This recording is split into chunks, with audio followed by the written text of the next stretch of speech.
Everybody asking how we doing, say we good. Don't need no one to tell me how to live just like they would. It ain't their business, but they in it, I don't know why. Revolved around my life after I found another.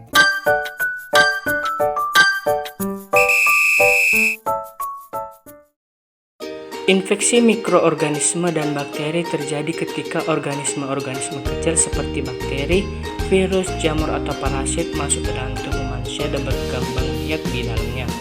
Bakteri adalah organisme mikroskopis yang dapat menyebabkan infeksi jika mereka masuk ke dalam tubuh dan berkembang biak di lingkungan yang cocok, seperti dalam jaringan tubuh atau cairan tubuh.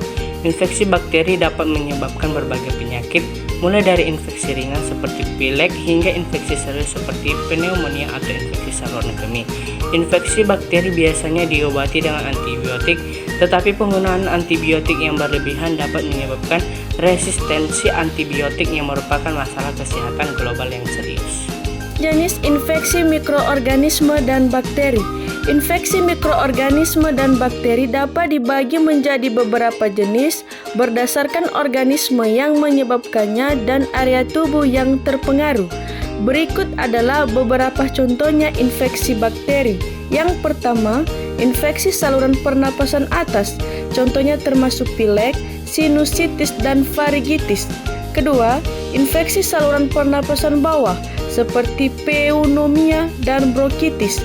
Ketiga, infeksi kulit, misalnya jerawat, selulitis, dan impetigo. Keempat, infeksi saluran kemih, contohnya infeksi kandung kemih, cistitis.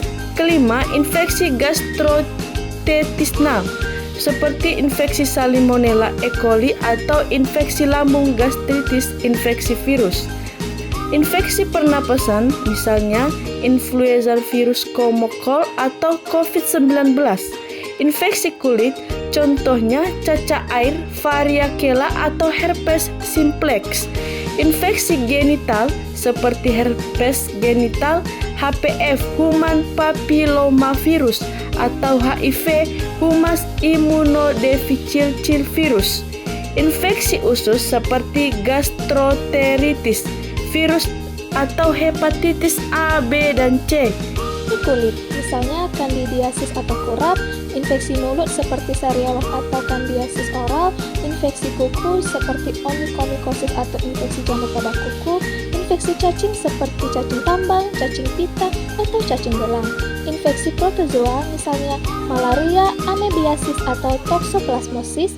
Setiap jenis infeksi membutuhkan pendekatan pengobatan yang berbeda, tergantung pada organisme penyebabnya dan tingkat keparahannya.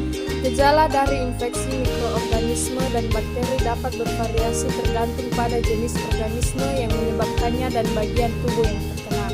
Beberapa gejala umum termasuk demam, nyeri di tubuh, batuk, pilek, sakit tenggorokan, diare, mual, muntah, dan ruam kulit. Infeksi bakteri juga bisa menyebabkan gejala seperti nanah dari luka, perandangan, dan luka.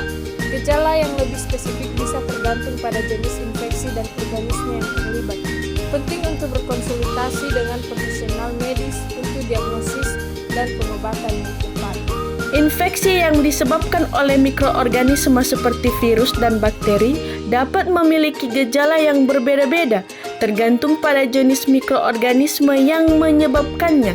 Virus umumnya menyebabkan infeksi saluran pernapasan seperti flu, pilek, atau infeksi virus lainnya.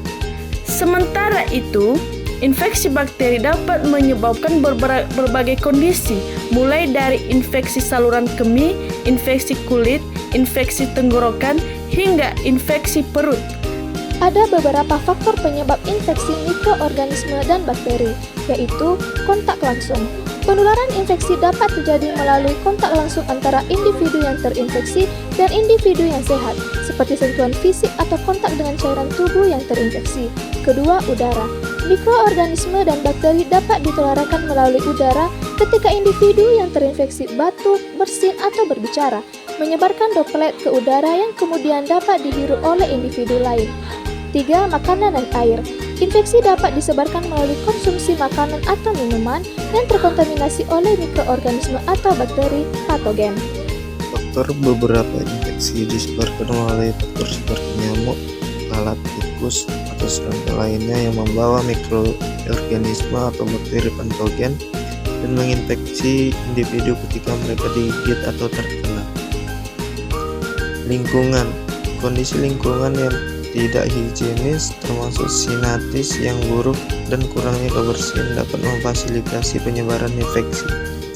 Daya tahan tubuh yang rendah, individu dengan sistem kekebalan tubuh yang lemah dan rentan terhadap infeksi oleh mikroorganisme dan bakteri patogen.